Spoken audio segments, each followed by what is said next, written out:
Fish tayo, Melvin fish tayo. Mula sa dagat, diretso sa lamesa. 8 taong gulang, nagsimulang mangisda. Si Melvin Laureo, batang may pangarap na dakila. Bit-bit ang lambat, lakas at tiwala. Sa bawat huli, may kwento ng pag-asa. Hindi madali, pero di siya sumuko. Araw at gabi, sa bangkat sa puso. Ngayon ay kilala, negosyo'y abot tanaw. Melvin fish tayo, saan ka pa? Wow! Fish tayo, fish tayo.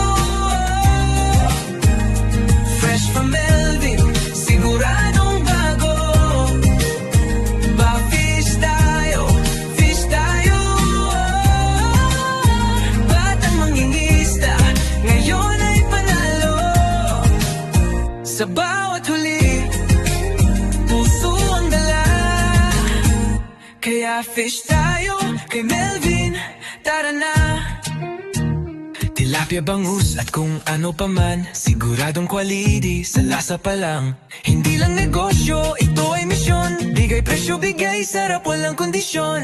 8 taon pa lang, pinatunayan niya. Kahit bata ka pa, kaya mong magtagumpay ha. Ngayon may brand na, pangalan ay Bit-Bit. Melvin fish tayo, legit na legit. Fish tayo, fish tayo. Fresh from Melvin, siguradong bago. Fish tayo, fish tayo. Batang mangingisda, ngayon ay panalo.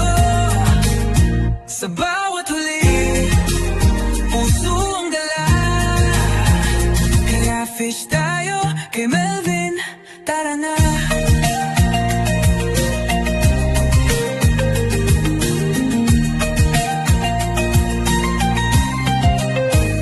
Mula sa laot hanggang sa bayan, lahat ng isda may dangal at pangalan.